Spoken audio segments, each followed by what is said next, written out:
தமிழக மக்களுக்கு வணக்கம். தமிழகத்தில் சட்டம் ஒழுங்கு கெட்டுவிட்டதா? தமிழக ஆட்சி கலைக்கப்படுகிறதா? தமிழகத்தில் கவர்னர் ஆட்சி வர இருக்கிறதா? இது பற்றி பரபரப்பான தகவல்கள் வெளியாகியுள்ளன. இதில் உண்மை என்ன என்பதை நீங்கள் தெரிந்து கொள்ள யூனிவர்ஸ் டிவியை சப்ஸ்கிரைப் செய்து கொள்ளுங்கள். கீழே உள்ள சிகப்பு பட்டனை அழுத்தி யூனிவர்ஸ் டிவியை சப்ஸ்கிரைப் செய்து கொள்ளுங்கள்.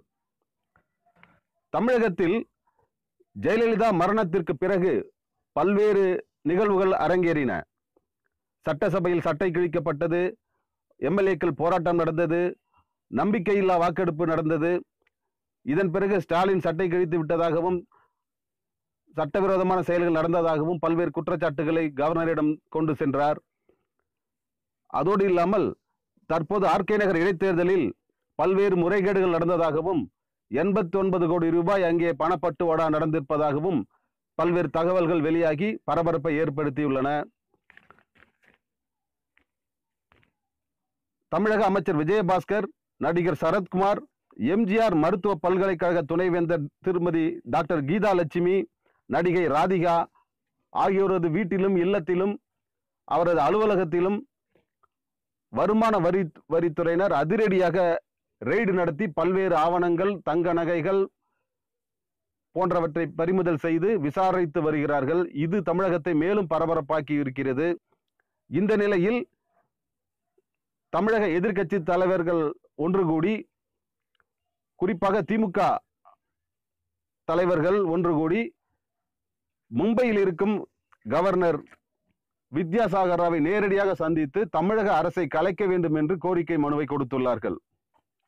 ஏனென்றால் தமிழகத்தில் பணப்பட்டுவாடா நடந்தது பற்றி அமைச்சர்கள் சம்பந்தப்பட்டிருக்கிறார்கள். அந்த தமிழக அமைச்சர்களை பதவி நீக்கம் செய்ய வேண்டும், தமிழக அரசை கலைக்க வேண்டும், சட்டம் ஒழுங்கு கெட்டுவிட்டது போன்ற வகையில் அவர்கள் புகார் மனுவை கொடுத்திருக்கிறார்கள். குறிப்பாக ஆர்கே நகரில் பணப்பட்டுவாடா பற்றி சிபிஐ விசாரிக்க வேண்டும் என்றும் திமுக கோரியுள்ளது.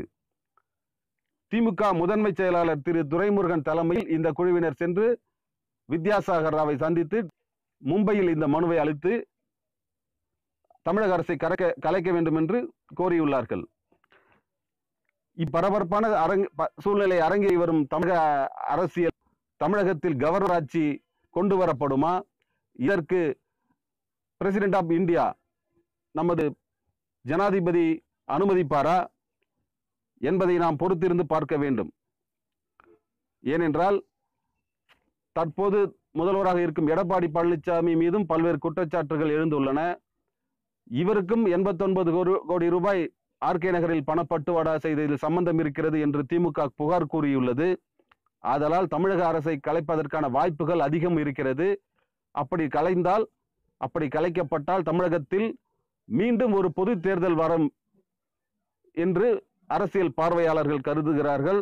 அப்படி பொது தேர்தல் வந்தால் ஆட்சி மாற்றம் ஏற்படும் என்பதுதான் உண்மை. அந்த ஆட்சி யாருடைய ஆட்சியாக இருக்கும் என்பதை நாம் பொறுத்திருந்து பார்க்க வேண்டும். கவர்னர் இந்த தமிழக அரசை கலைப்பாரா? கவர்னர் வித்யாசாகர் ராவ் தமிழக அரசை கலைப்பார் என்றுதான் அனைவரும் கூறுகிறார்கள். அவர் கலைப்பாரா மாட்டாரா? மதிப்பிற்குரிய ஆளுநர் வித்யாசாகர் ராவ் தமிழக அரசை கலைப்பாரா மாட்டாரா? பொறுத்திருந்துதான் பார்க்க வேண்டும். பல்வேறு சட்டம் ஒழுங்கு பிரச்சனைகள் வேறு ஏற்பட்டிருக்கிறது. ஆங்காங்கே டாஸ்மாக் கடைகளுக்கு எதிராக பொதுமக்கள் போராட்டம் நடத்தி வருகிறார்கள். இந்நிலையில் எது நடக்கும் என்று கூற முடியாது. யூனிவர்ஸ் டிவியை சப்ஸ்கிரைப் செய்து கொள்ளுங்கள். நன்றி.